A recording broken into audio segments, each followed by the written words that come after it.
I've always had a fascination with antiques. There's something about the way they carry the weight of history, each piece holding its own secrets and stories. So when I stumbled upon the annual antique fair in Savannah, I couldn't resist taking a look. The fair was bustling with activity, with vendors displaying their wares under colorful tents. The air was thick with the scent of old books, polished wood, and the musty aroma of aged fabric. As I wandered through the stalls, admiring the eclectic collection of items, my eyes fell upon an old porcelain doll. She was nestled among a collection of tarnished silverware and faded photographs. There was something about her that drew me in, a haunting beauty that was both captivating and eerie. Her blue eyes, made of glass, seemed to follow me as I approached. Her delicate face, adorned with a few cracks, added to her mysterious allure. The vendor, an elderly woman with a kind smile, noticed my interest. "Ah, you have a good eye," she said. "This doll has been in my family for generations. She's quite special." "She's beautiful," I replied, feeling an inexplicable urge to hold the doll. As I lifted her into my hands, I felt a chill run down my spine. Her porcelain skin was cool to the touch, and I couldn't shake the feeling that she was watching me intently. After a brief negotiation, I decided to buy the doll. The vendor carefully wrapped her in a soft cloth and placed her in a sturdy box. "Take good care of her," she said with a peculiar seriousness in her voice. I nodded, tucking the box under my arm as I made my way back to my car. The drive home was uneventful, but I couldn't stop thinking about the doll. There was something about her that felt different from the other antiques I had collected over the years. It was as if she carried a heavy, unseen presence. When I arrived home, I placed the doll on a shelf in my living room, her glassy blue eyes staring blankly ahead. I couldn't have known then that my life was about to take a terrifying turn, all because of that porcelain doll. That night, I settled into bed with a book, trying to unwind from the day. The house was quiet, save for the occasional creak of the old wooden floors. My mind kept wandering back to the doll, now sitting on a shelf in the living room. I tried to shake off the unease, telling myself it was just an inanimate object, nothing more. As the clock neared midnight, I began to feel drowsy. The book slipped from my hands, and I drifted off to sleep. A few hours later, I woke up abruptly, feeling disoriented. The room was dark, and the only sound was the faint ticking of the clock on my nightstand. I glanced at the clock, 12:03 a.m. Just as I was about to turn over and go back to sleep, I heard it, a faint whisper. It was so soft that I almost thought I was imagining it. I sat up, straining to listen. The whisper came again, clearer this time, but I couldn't make out the words. My heart started to race as I realized the sound was coming from the living room. I got out of bed, my legs feeling like lead, and slowly made my way down the hall. The house felt unusually cold, and a shiver ran down my spine. As I approached the living room, the whispering grew louder. It was unmistakable now, a soft, insistent murmur. When I entered the living room, I froze. The doll was sitting exactly where I had left her, but her eyes seemed to gleam in the dim light. The whispers were coming from her. I could barely breathe as I inched closer, trying to make sense of what I was hearing. It sounded like she was saying a name, but I couldn't quite make it out. I shook my head, trying to dismiss the irrational fear creeping up on me. "It's just my imagination," I whispered to myself. "Old houses make weird noises." I reached out and touched the doll, half expecting her to move, but she remained still and lifeless. Convinced I was just overtired, I turned and walked back to my bedroom, but the whispers continued, echoing softly behind me. I crawled back into bed, pulling the covers tightly around me, trying to convince myself that it was just a trick of the mind. Yet, deep down, a nagging doubt lingered, making it impossible to fall back asleep. The next morning, I woke up feeling groggy and unsettled. The whispers from the previous night lingered in my mind, refusing to be dismissed as a mere trick of the imagination. Determined to get to the bottom of it, I decided to find out more about the doll's origins. I started by examining the doll more closely. There was something etched into the porcelain on the back of her neck, Annabelle. It struck me as odd that I hadn't noticed it before.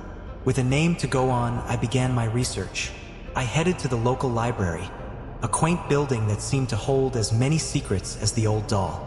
The librarian, Mrs. Hargrove, was a wealth of information. When I mentioned the name Annabelle and described the doll, she raised an eyebrow. Annabelle, you say? There was a girl by that name who disappeared many years ago. It's quite a tragic story, she said, leading me to a section of old newspaper archives. I spent hours poring over brittle, yellowed pages until I found what I was looking for. Annabelle Thompson, a young girl who had vanished without a trace in the 1950s. The articles painted a grim picture. A loving family, a close-knit community, and a disappearance that had left everyone baffled. There were no leads, no suspects, just a child who had seemingly vanished into thin air. My heart ached as I read through the clippings. Annabelle had been just 8 years old, with blonde hair and bright blue eyes. Her parents had been devastated, and the town had been gripped by fear and sorrow. But what caught my attention the most were the rumors that began to swirl around her disappearance. Local legends spoke of a cursed doll that had been given to Annabelle shortly before she disappeared. Some said it was a gift from a mysterious stranger, while others believed it had been found in the attic of their old family home. The stories varied, but they all shared a common thread. The doll was believed to be the cause of Annabelle's disappearance. I shivered as I recalled the whispers I had heard the previous night. Could it be possible that the doll I had brought into my home was the very same one from those stories? The thought was terrifying, yet I couldn't ignore the growing sense of dread that gnawed at me. I photocopied the relevant articles and thanked Mrs. Hargrove for her help. On my way out, she handed me a small book titled Savannah's Ghostly Legends. "You might find this interesting," she said with a knowing look. At home, I delved into the book, reading about other eerie occurrences and haunted objects in the area. The stories were chilling, but none resonated with me as much as Annabelle's. As I read, the whispers seemed to echo in my mind, growing louder and more insistent. I realized I had to dig deeper. There was more to the story, and I needed to understand it if I was ever going to rid myself of the doll's haunting presence. The doll had been silent since that first night, but I could feel her watching me, waiting. The whispers were just the beginning, and I had a sinking feeling that things were going to get much worse before they got better. The nights that followed were a blur of restless sleep and growing dread. The whispers had become a nightly occurrence, their volume and intensity increasing with each passing hour. What began as faint murmurs had grown into a cacophony of insistent voices, filling the silence of my home with their sinister presence.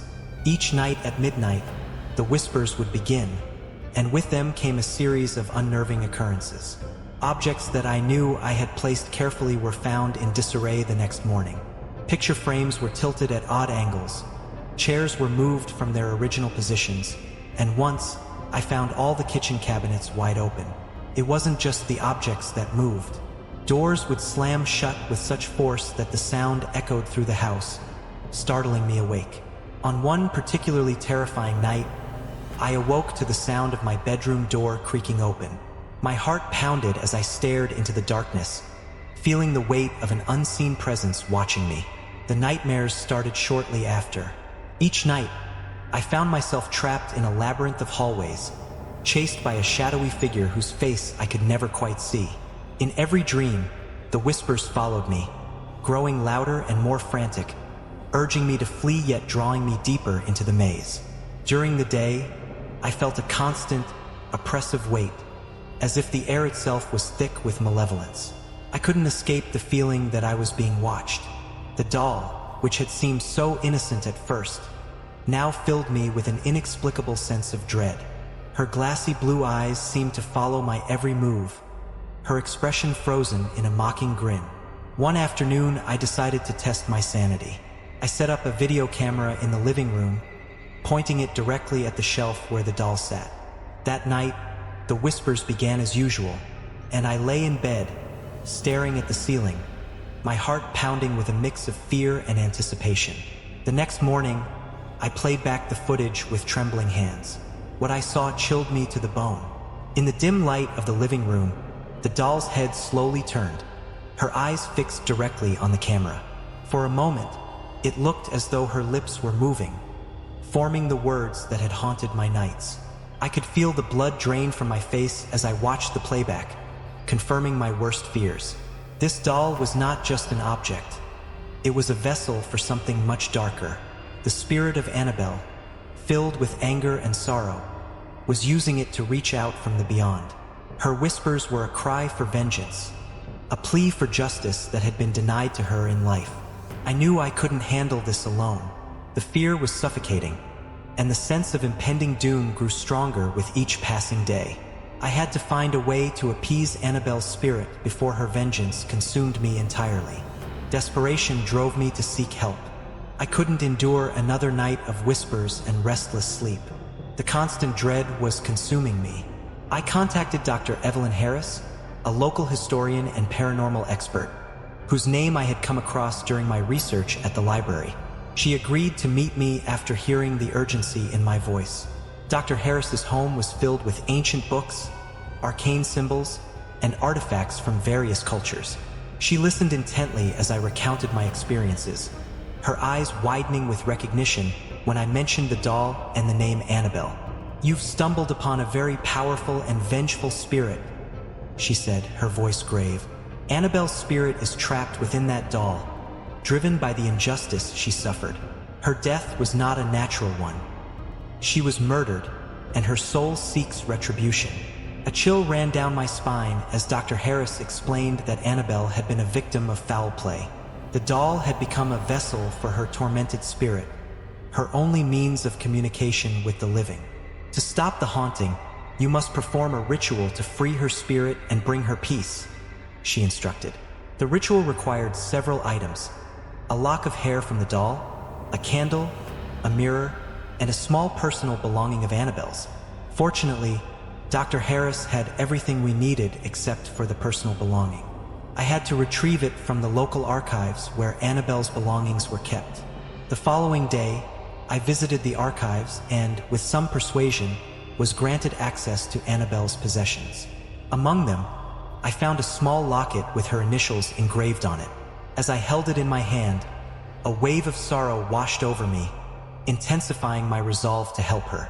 That night, Dr. Harris and I set up the ritual in my living room.